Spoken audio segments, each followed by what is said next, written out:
As AI begins to handle the logic of our work, what remains for us humans? According to brand strategist Abigail Posner, it's our ability to connect, create, and most importantly, play. Welcome to the PhD with Women on IT Hack the Future. My name is Jemille Navarosa, and today's PhD Positivity Hack delivered will be by our guest, Abigail Posner. Our topic for today is titled Field Notes on Humanity Leading with Joy in a Tech Driven World. Episode 208 starts here. Let me remind you this is a grassroots community that focuses on women and IT, an inclusive forum of women in technology, startups, and female leaders who are supported by men as well. And I bring heart to that hustle because empathy is my mojo, and empathy is critical in humanity. Now, join us for a positivity hack delivered with Abigail Posner, Harvard trained anthropologist, creative brand leader, pioneered the Humanizing Digital series, and transformed how thousands of professionals engage with clients, culture, and technology. Drawing from her experience at Google and Publicis, Abigail shares why fun was the trait she initially dismissed, only to realize it was her greatest strength during a global crisis.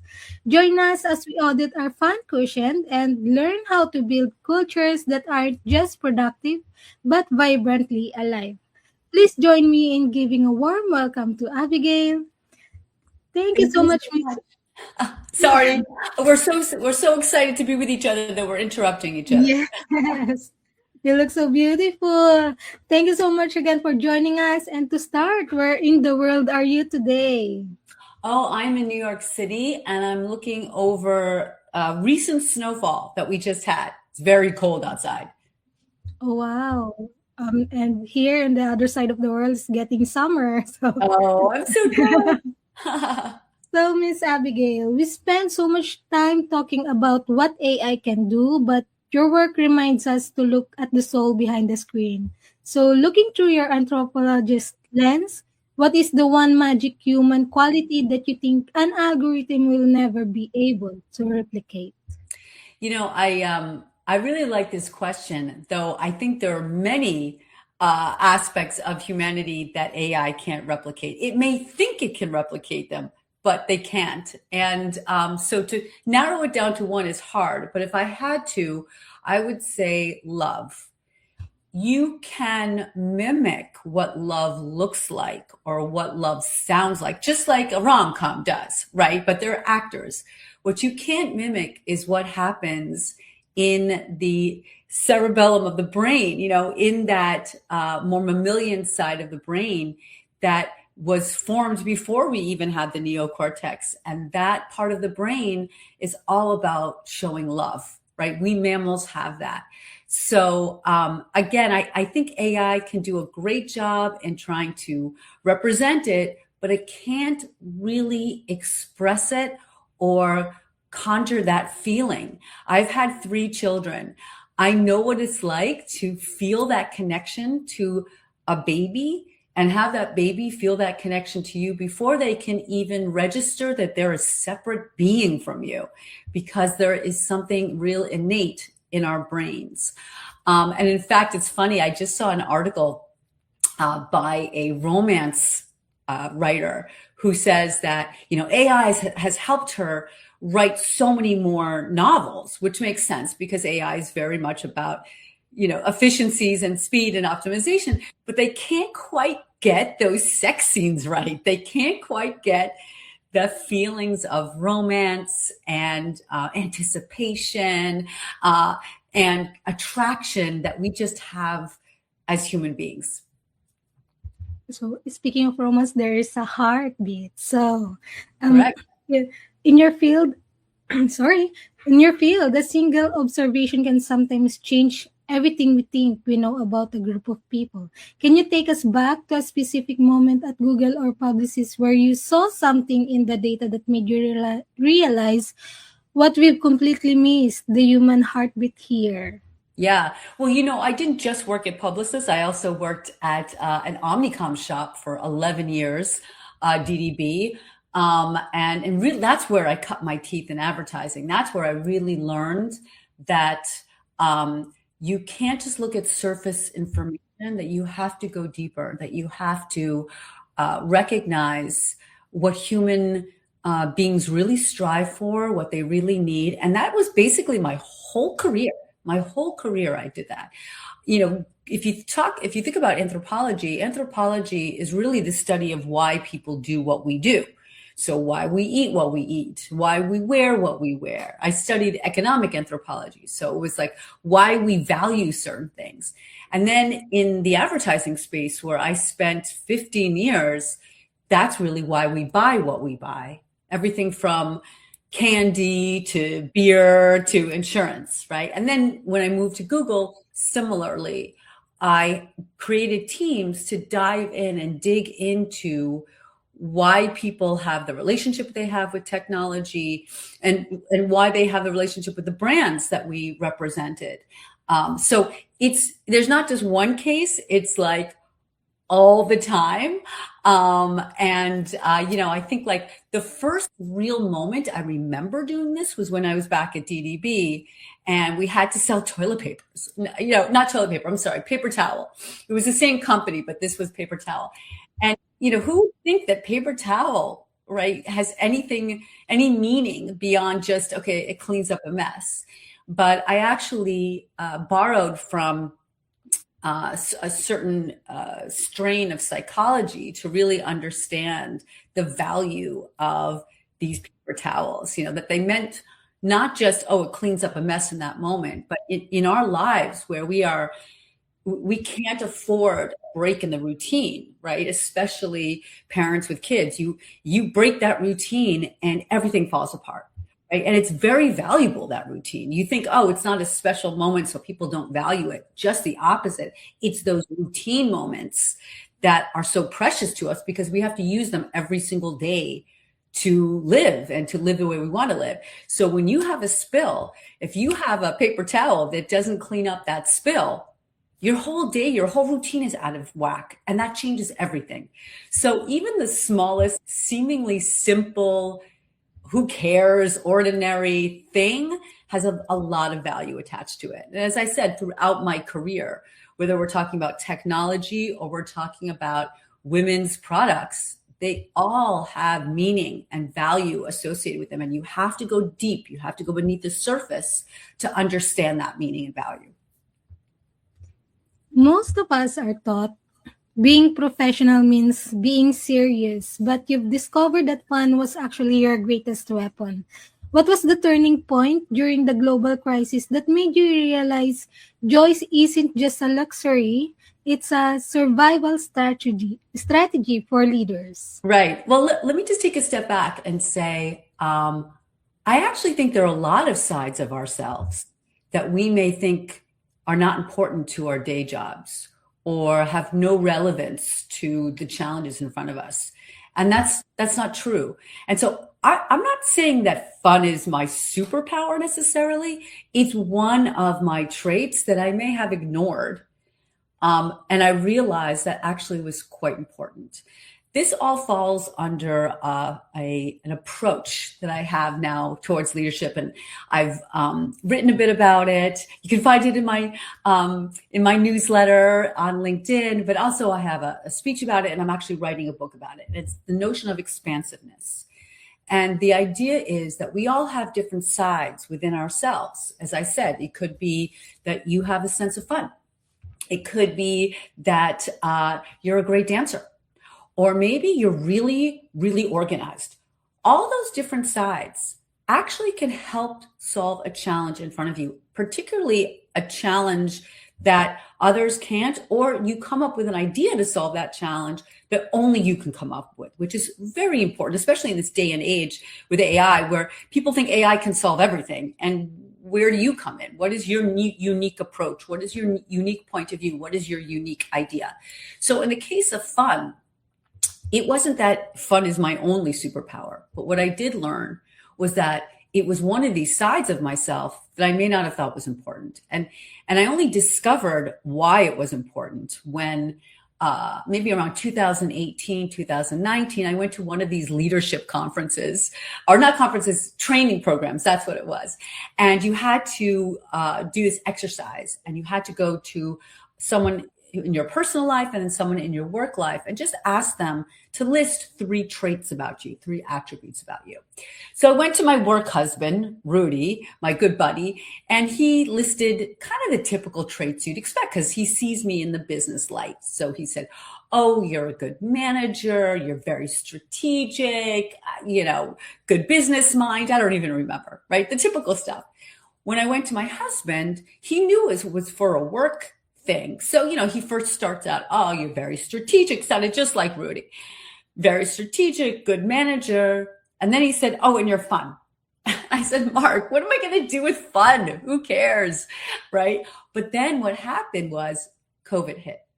And people had different approaches to COVID as leaders. Some people really empathized and that was important too, right? Really kind of wanted to make it not too stressful, relax people, have them, vent their challenges and problems. And that was cool. And that there was a place for that. But I felt there was a place for something else, which would energize my team, which would make them realize how awesome their work was and their contributions were. And that was really injecting a sense of fun and excitement and energy. So that was my counterbalance to all of the either fear or don't worry, relax, take a yoga session kind of mentality. I wanted people to lean into the work and see it as a source of productivity, ideas, play, and so forth. So here's a case where I took one side of myself that I may have ignored and I applied it to the challenge in front of me. Now it's no longer COVID. I have other challenges, right? Like we have to figure out how we're going to navigate AI. So I take other sides of myself to see how I can apply them to the challenges and come up with new ideas. Not to say I'm not fun anymore. Hopefully I still am fun, but that's just one of the many sides. So the real superpower is this notion of embracing your expansiveness, of recognizing the different sides you have and applying what I see as the core of creativity. I speak a lot about creativity. I've spent my career in creativity. Creativity is essentially, if you boil it down, the combining of unlike notions and concepts to reveal something novel. You're bringing things together that may not seem like they should go together, but once they do, you come up with a new idea. Now you're applying it to yourself. So that's the superpower. That's very nice. There is a big difference between a team that is just hitting targets and a team that is actually vibrant. How would you describe the energy in a room that is vibrantly alive, and how do we move our teams away from just being output machines? Yeah, I think that's really, really vital. There are a couple of elements to that. One is how you as a leader show up.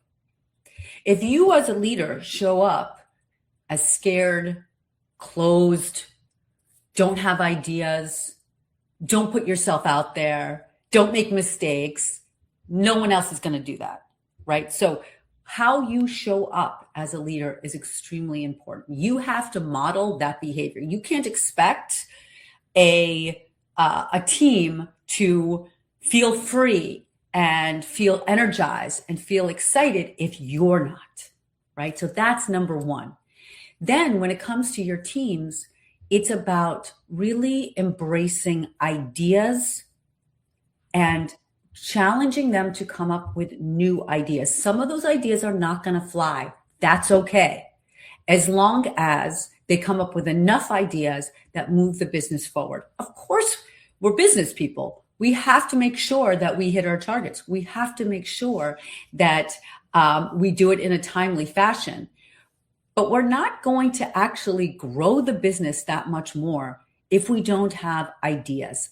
That's at the core. Now, those ideas could be ideas from how do you leverage the data to get more insights to drive the business? It could be ideas on how to make sure that the teams ideate more efficiently or more productively. They could be ideas for the business, ideas for your clients. It's all different types of ideas.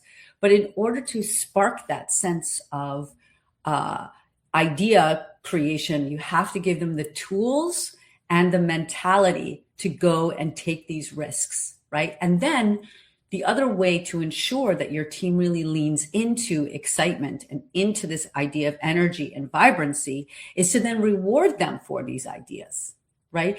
It's fine to reward them. Of course, you should reward them on the results they have, but also how you got to those results. You know, when I was at Google, all of our, and I was there for a very long time, the ways that we measured success, you know, when we did performance reviews was always, no matter how much they changed the performance review process, and they changed it over the years, you still had two major components: what you achieved and how you achieved it. And so when you place emphasis not just on the result, but how you achieve that result. Did you do that in a collaborative way? Did you do that in a way that really inspired new ideas? Did you come up with new ideas, even if they failed, but it still led you to another set of ideas? That then, if that gets rewarded, that will encourage people to have that sense of risk-taking and vibrancy and play. And then finally, the final way to ensure this sense of energy and vibrancy and play is having people come together, right? So if you're just sitting at home and working over a camera, it's just not the same. It's better than nothing. It's better than working on your own, but collaboration is key. And I have stats to showcase that, why it's so important to come together. But there's something about coming together in person. And it kind of goes back to your first question. It's like there's an energy exchange that happens in real life that you can't replicate virtually. And that energy exchange is a combination of the hormones going, the kind of the body language that gets expressed. There's something very human and real about being physically together. So there's a couple of different elements to ensure that a team feels this sense of energy. But as I said, first and foremost, it has to come from you, the leader. Mm-hmm. You have gifts for taking complex tech and explaining why it actually matters to our lives. With AI moving so fast, do you think we are focusing too much on how fast it is and not enough on the meaning it brings? And how do we fix that? I actually I don't believe that necessarily. I think a lot of people, too many people, quite frankly, are scared of AI because of what they think the meaning is behind it, right? So they go, oh, it's going to take over humanity. Oh, it's fooling us. It's not trustworthy, right? So in some ways, people are overwhelmingly focused on the potential negative consequences and meaning of AI versus the speed of AI. And if people just stood back and said, all that AI is doing, and it's doing it really well, is really sourcing information from a lot of different sources, and then, as my anthropologist friend says, hoovers it up and uses certain techniques, whether it's the voice you have or frameworks that it knows to deliver information to you. And it's up to you as the human being to take that information and tease it and move it and shape it and build it. So I actually think we need to just remember what it is a tool, and stop over analyzing all the horrors that they can conjure with AI. It's not to say we shouldn't. I mean, we should always create responsible technology, no question. But I think sometimes people are forgetting what the purpose should be and how we can use it to amplify ourselves. That's where the real meaning should come. Who are we? Who do we want to be? Who do we want to become? How do we want to shape the world? And how can AI help us? While technical skills get us in the door, it's often our human skills that allow us to lead effectively. In your opinion, what are the top three soft skills that every career-driven woman should cultivate to thrive in today's world? Yeah, that's not an easy question to answer, because I think a I don't know if I really believe that term, soft skills. I think that's kind of in a way derogatory. I would call it human skills. And I actually think it's the human skills that are going to be the most critical as a leader. I think you can have technical skills. That doesn't make you a leader. That makes you a smart person in your field. What makes you a leader is primarily these human skills. So I think, one thing we should consider is that it's really only the human skills that matter here, not the technical skills. The technical skills will only get you so far. So when it comes to those human skills, one, it is truly understanding the individuals on your team, really understanding who they are as human beings, not necessarily just so that you can, be sympathetic to them if something goes wrong. I think that's important too. But actually, also selfishly speaking, it's so that you can tap sides of them, back to this expansiveness notion, that maybe they didn't realize could be super beneficial to the team, and have them source those. So oftentimes when I built new teams, or when I combined teams, or when I inherited teams, I always wanted to know, so, what did you study in university? Or what do you love to do on the weekend? Or what's your side hustle? Because oftentimes it was those skills that we could bring to the table that maybe they never thought they could, right? So it's truly understanding who your team members are as individuals, and how they can bring something really unique to the table. I think the second skill set is, as I said, it goes back to you, the leader, being confident in yourself, being aware of your skills, your talents, and maybe where you don't shine, so that you can give others the opportunity to help elevate the team. You're not solely responsible for being the person to answer every problem and every question.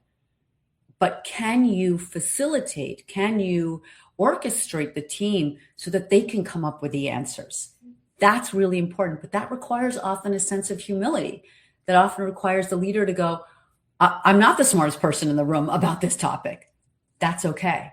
And in fact, your team will actually love the fact that you're giving them agency, that you're not micromanaging them, that they are really contributing to the success of the team. You're not the only one, right?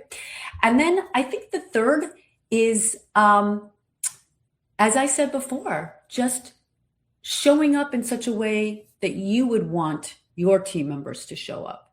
No one's perfect. People have bad days. People are human, right? You may have woken up on the wrong side of the bed, or you have a bad hair day. Everybody has that. But are you leaning into the day with a sense of positive intent, right? Do you assume the best out of people? Do you try to energize others? You have to behave like that, right? In order for others to behave like that. You are a model. So I would say those are the three things: a sense of self-awareness, a sense of being a model, and really, really understanding your team members as unique individuals with really interesting perspectives to share that they may not have even realized had value. Mm-hmm.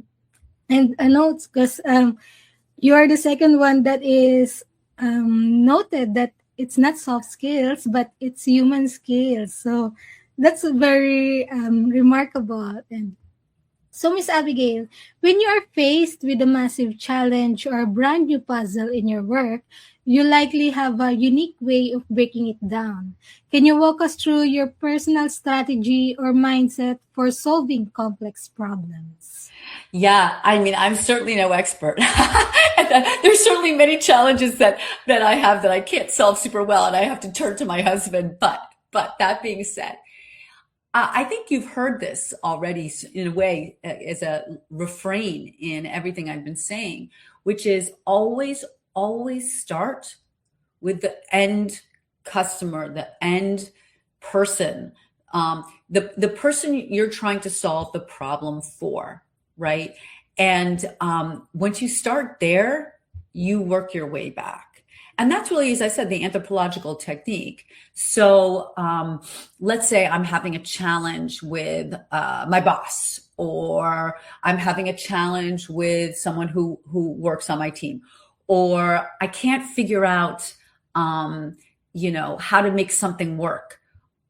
I always try to understand, well, who is the person at the end of the process that's going to benefit if this thing works, or if the relationship is better, or if this product is successful. I always try to understand the person, because most of the time, well, the problems we're trying to solve are really about how to make someone else do what you want them to do, right? You want them to like you more. You want them to buy your product. You want them to say yes to your idea.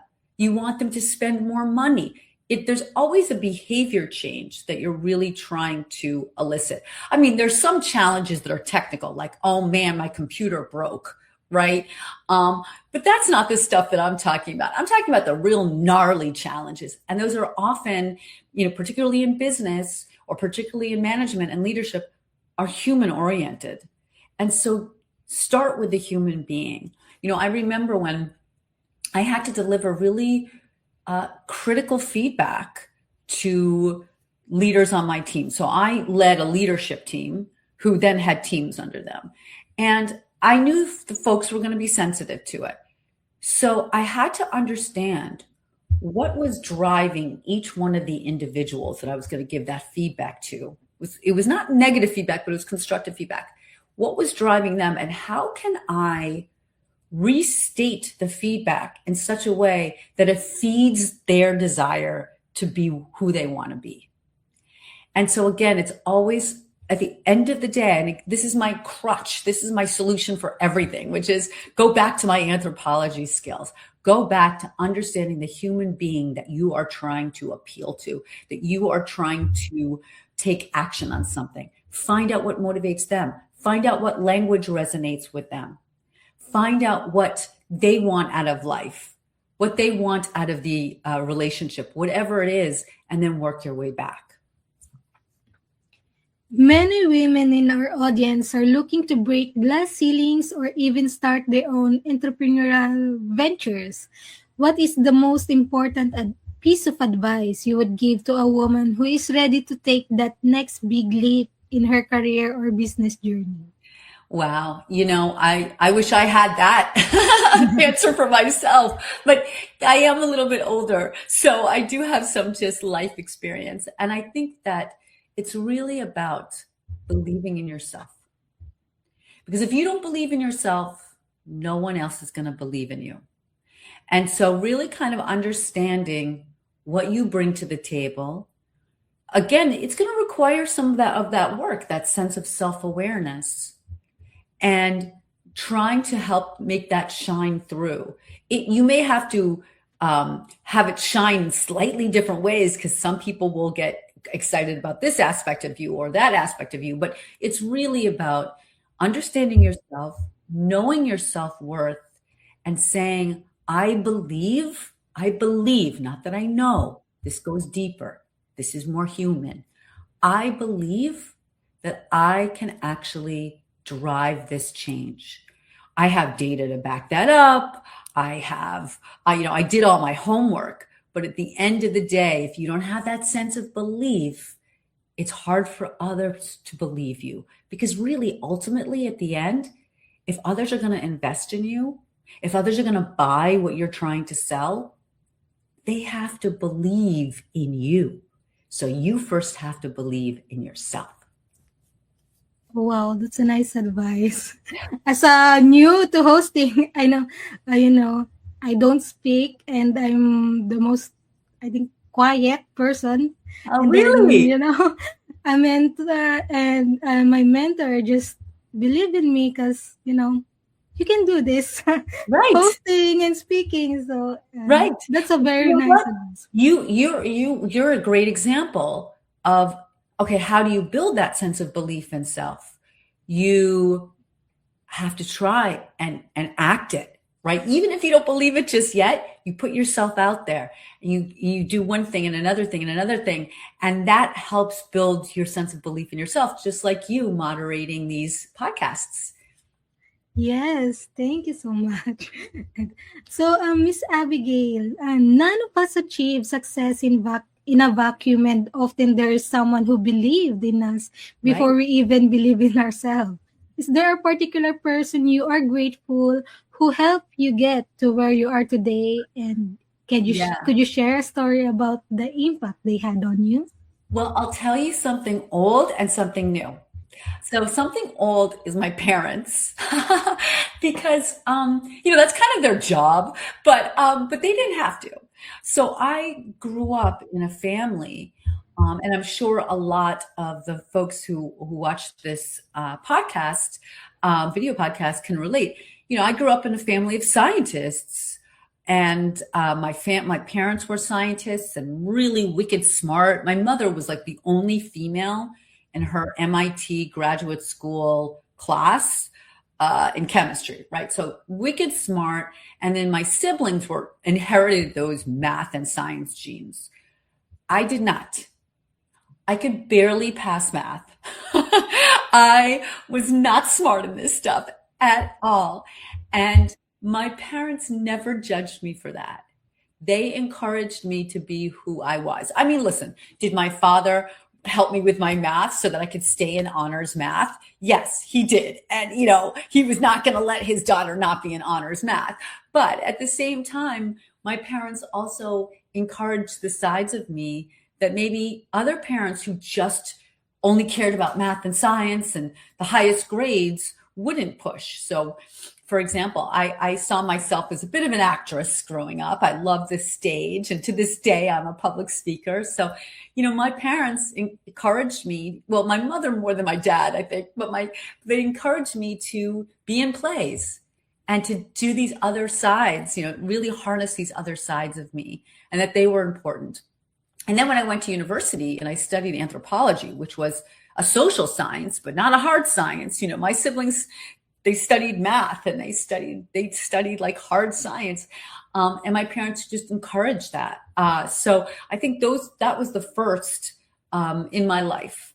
And so any of you who are parents, don't underestimate the different sides of your children that could be really critical, because I took anthropology with me throughout my career. By the way, my acting skills have helped me to this day be a great presenter to clients as well as to big audiences. Now, the most recent person who's believed in me is my book agent.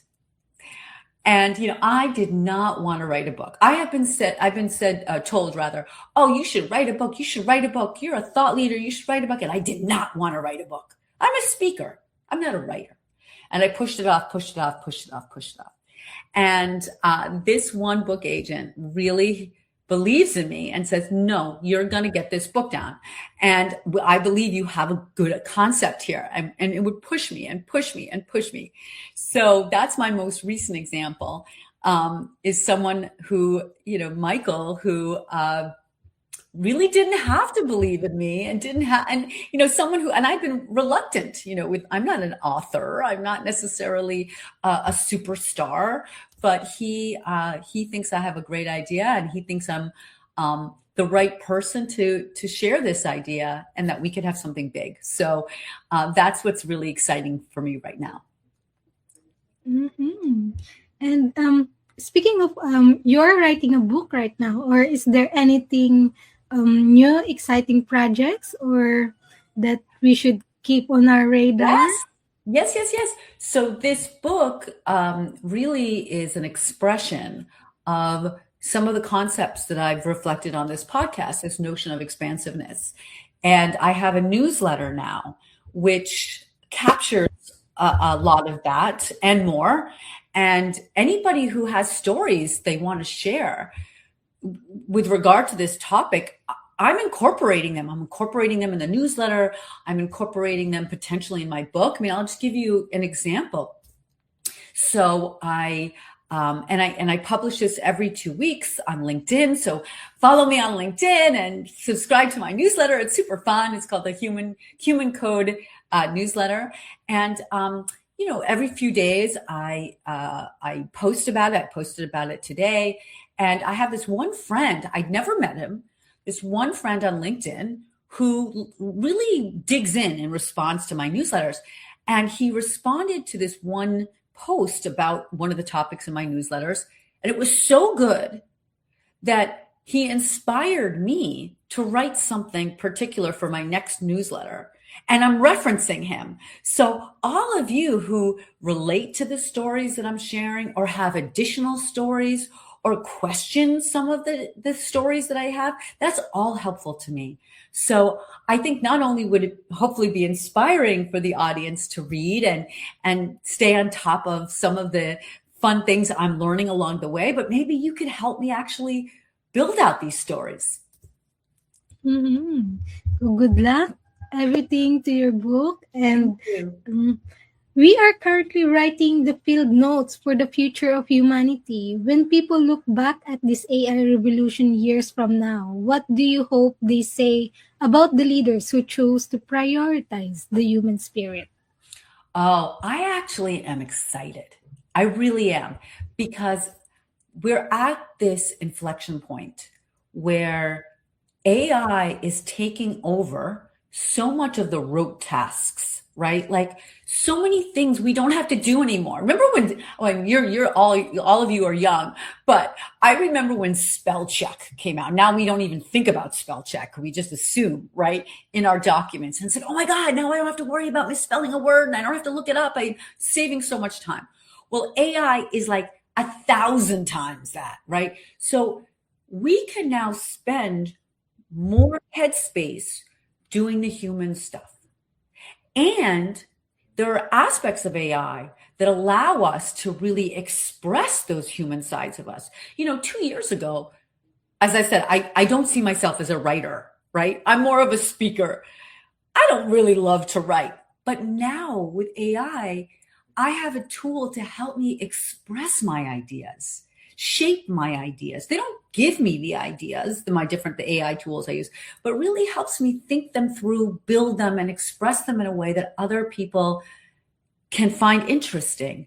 So, not only is it taking over so much rote stuff, so I can spend more time thinking about very human things, but it's also helping me really express those very human sides of myself, like my ideas, like my sense of creativity. So I'm super excited because I think now people are going to be able to go back to what is so fundamental that we have just ignored, right? Because we just don't have time. We didn't have the mental brain space. We now have that space, and we're really appreciative of that because of AI. One other aspect to my book is, which I didn't actually realize until recently, thanks to AI, was how much we need to now refocus on not just being the smartest people, but being the people that people can connect with at a physical, energetic level, right? Why is it that somebody can say something and someone else can say the exact same thing? And there have been studies on this, right? And you just connect and you believe it from one person and not the other. So much of it is that physical body language, that's energy exchange, that sense of presence. I didn't have time to think about that before. Now I do. And it's super interesting because the statistics show that people are now really starting to engage in those topics. How do I show up physically? How does my body and my soul and my emotions, how are they all connected so that people can feel that about me? Because it's not enough to have ideas in your head. You have to be able to express them, and people have to want to buy into them. And so much of that is that sense of human energy, capability to connect with people. at an emotional, energetic, spiritual level. And so when I say the statistics bear that out, I did an analysis, a quick analysis, just to see on the topic of executive presence alone. That's, a subset of this whole topic. It's risen tremendously. If I could show you the Google chart just in terms of search volume of how much it's risen in the past 5 years alone, because people are realizing, I can now think about those more very human ways of connecting and building trust and building relationships that I couldn't before.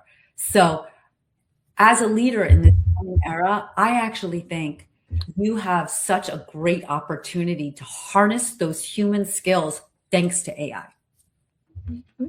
That's a beautiful answer. So, as we are going to the end of our show, I hope AI. I don't think AI can answer this. So, Miss Abigail, what is the number one book you can sit and think, oh, I wish I read before I started my career? Honestly, I don't have an answer to that. And I'm not trying to deflect it. I just, I think your needs changed throughout your career. That's the good thing about a career. It could have started when you were 5 years old and it'll end when you're 100. And no matter throughout your career, just like throughout a marriage, you evolve and you change. And so I don't actually have one book. My suggestion is to just read a lot because it's good for you. Be curious, learn about your world, learn about yourself. So I can't answer that. I just think, just create some space, some time throughout your career to continue reading and to continue being curious, because that's what's going to make you a better leader. It's constantly learning about yourself and others and the world. Mm-hmm. That's good. And let's imagine that you could meet anyone in the world for a private breakfast. Who would it be and where would you choose to meet? Oh my gosh, there's so many people I'd like to meet. But I have to say, I think I'd want to meet Hillary Clinton. I still wish she had become president. I think everything would have changed. I just think she's a badass. And I know, in the United States, there's a lot of issues with like the Clintons and blah, blah, blah. But she is wicked smart and knew how to navigate a world of men who could have made her feel small. And she didn't let that happen. And then the other aspect about her that I really admire is she went through a really hard defeat. It was not expected that she was going to lose to President Trump, and she did. How did she overcome that? She was one of the most powerful people in the world, and she lost. And so all of us go through losses. All of us go through ego shifts, right? Like, oh my God, I'm not the best, smartest, nicest person, So what do I do with that information? And how she was still able to resurrect herself from all of that and be the person she is today.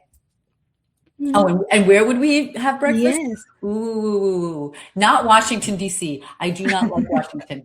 I would say probably, since I love New York and I live in New York, I would say definitely the latest hotspot in New York where we could just sit for hours and hours and hours. Maybe the new Waldorf Astoria, which I just did some podcast episodes there, and I got to walk through it. And it's just gorgeous and glamorous. And who doesn't want to be surrounded by gorgeous, glamorous people with gorgeous, glamorous food and decor? Wow. And lastly, Miss Abigail, can you please give us your favorite life lesson code? Life lesson code? Mm-hmm. Well, gosh, I think it's going to sound like what I said before. And it's not easy. It's not easy, but it's love yourself. Right? Because if you don't love yourself first, no one else is going to love you. Right? And so, my faith, I'm Jewish, and you learn that very early on, that it's like you have to take care of yourself in order to take care of others. So just love yourself, understand yourself. Don't just love yourself because, hey, why not? I mean, you should because you're human, but try to spend the time to understand who you are, what your gifts are, what your challenges are, and really leverage them and embrace them. And even when the world wants to tell you you're wrong, or you're not beautiful enough, or you're not smart enough, or you're not successful enough, know that you as an individual are a gift, and harness that, recognize that, and then others will see it too. Oh, that's beautiful quote. And that's it from 208 of the PhD live stream. Thanks to our guest, Abigail Posner. To stay updated and ensure you never miss a positivity hack delivered, follow Women on IT and turn on notifications to be alerted once the video has been released. And tune in for our new episode or watch our previous episode on our YouTube section. And thanks to our fabulous team, Racy, Rashlyn, and Janella. As always, our positivity quote comes from positive thinking only and goes look something positive in each day. Even if some days you have to look a little harder. Today is your day. Hack the future, hack the positivity you want. Thank you.